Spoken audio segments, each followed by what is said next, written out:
നൃപൻ ചക്രവർത്തിയിലേക്ക് തന്നെ വന്നാൽ, നൃപൻ, ഏറ്റവും പ്രധാനപ്പെട്ട ചില വസ്തുതകൾ കൂടിയാണ് പുറത്തേക്ക് വരുന്നത്. കാരണം കൂടുതൽ ഈ സിനിമാ മേഖലയിലുള്ളവർക്കെതിരെ പരാതിയുമായി കൂടുതൽ സ്ത്രീകൾ രംഗത്തെത്തുന്നു. ഇങ്ങനെ ഒരു പശ്ചാത്തലം, ഇപ്പോൾ മണിയംപിള്ള രാജു, ഇടവേള ബാബു എന്നൊക്കെ ഉള്ളവർക്കെതിരെ ഇത്തരത്തിൽ ആരോപണങ്ങൾ വരുന്നൊരു ഘട്ടത്തിലാണ് മണിയംപിള്ള രാജു ഇങ്ങനെ പ്രതികരിക്കുന്നത്. അതായത് ഇനിയും കൂടുതൽ പരാതികൾ വരും, പലരും തെറ്റായ വിവരങ്ങൾ നൽകി പല നിക്ഷിപ്ത താല്പര്യങ്ങൾ നടപ്പാക്കാൻ ശ്രമിക്കും. ഇതൊക്കെയാണ് മണിയംപിള്ള രാജുവും പങ്കുവെക്കുന്നത്.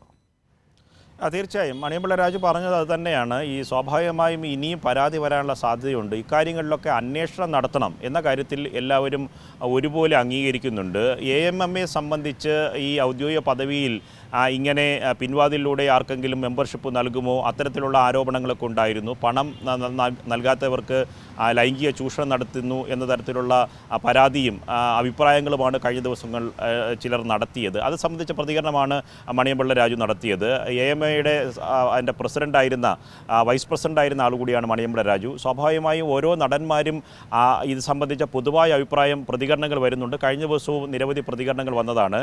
നടി രേവതി സംബന്ധിച്ചിട്ടുള്ള കേസ് സംബന്ധിച്ച് ഏറ്റവും പ്രധാനപ്പെട്ട കാര്യം എന്ന് പറഞ്ഞാൽ AMAയുടെ ജനറൽ സെക്രട്ടറി രാജിവെച്ചു. അതിലെ പോക്സോ നിയമപ്രകാരമുള്ള വകുപ്പുകൾ ആ സമയം ഈ കുറ്റകൃത്യം നടന്ന സമയത്ത് പ്രായപരിധി പരിശോധിച്ചിട്ട് അത് നേരിട്ട് വേണമെങ്കിൽ പോലീസിന് കേസെടുക്കാവുന്നതാണ്. അതുകൊണ്ട് അന്വേഷണ സംഘം അത് ഈ മസ്കറ്റ്, ഈ പീഡനം നടന്നു എന്ന് പറയുന്ന മസ്കറ്റ് ഹോട്ടലിൻ്റെ പ്രദേശം വരുന്ന മ്യൂസിയം സ്റ്റേഷനിലായിരിക്കും അതിൻ്റെ കേസ് രജിസ്റ്റർ ചെയ്യാനുള്ള സാധ്യതയുണ്ട്. അത് സംബന്ധിച്ച പ്രാഥമികമായിട്ടുള്ള ചർച്ചയായിരിക്കും നാളെ പ്രത്യേക അന്വേഷണ സംഘം ചേരുന്ന യോഗത്തിൽ തീരുമാനമെടുക്കുക. ഒരു കാര്യം ഉറപ്പാണ് അജിം ഷാദ്, ഇക്കാര്യത്തിൽ ഹേമ കമ്മിറ്റി റിപ്പോർട്ട് ഒരു പ്രധാന ഘടകം. WCC ഇക്കാര്യത്തിൽ നടിയെ ആക്രമിക്കപ്പെട്ട സംഭവവുമായി ബന്ധപ്പെട്ട് ചലച്ചിത്ര മേഖലയിൽ വലിയ കോളിളക്കം സൃഷ്ടിച്ച വിഷയമായി മാറുന്നു. വനിതാ ചലച്ചിത്ര പ്രവർത്തകർ പരസ്യമായി രംഗത്ത് വരുന്നു. ഇതിനെ തുടർന്നാണ് മുഖ്യമന്ത്രിക്ക് അവർ നിവേദനം നൽകുന്നത്. ഇന്ത്യയിൽ ഏക സംസ്ഥാനത്തിൽ മാത്രമാണ് ചലച്ചിത്ര മേഖലയിലെ പ്രശ്നങ്ങൾ പഠിക്കുന്നതിന് ഒരു കമ്മിറ്റി സർക്കാർ വയ്ക്കുന്നത്. അത് ഇടതുപക്ഷ സർക്കാരാണ്.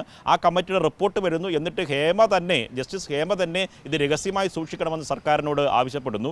വിവരാവകാശ കമ്മീഷൻ ഇക്കാര്യത്തിൽ റിപ്പോർട്ട് പുറത്തുവിടരുതെന്ന് പറയുന്നു. അവസാനം വിവരാവകാശ കമ്മീഷൻ തന്നെ അപ്പീലിൻ്റെ അടിസ്ഥാനത്തിൽ ഓവർ റൂൾ ചെയ്ത് ആ റിപ്പോർട്ട് പരസ്യമാക്കണമെന്ന് പറയുന്നു. അപ്പോൾ തന്നെ സർക്കാർ ഈ റിപ്പോർട്ട് പരസ്യമാക്കുന്നു. അതിൽ രഹസ്യമായി സൂക്ഷിക്കേണ്ട സ്വകാര്യയുടെ ഭാഗങ്ങൾ മാത്രം വരുന്ന 62 പേജുകളാണ് ഇപ്പോഴും പുറത്തു വരാത്തത്.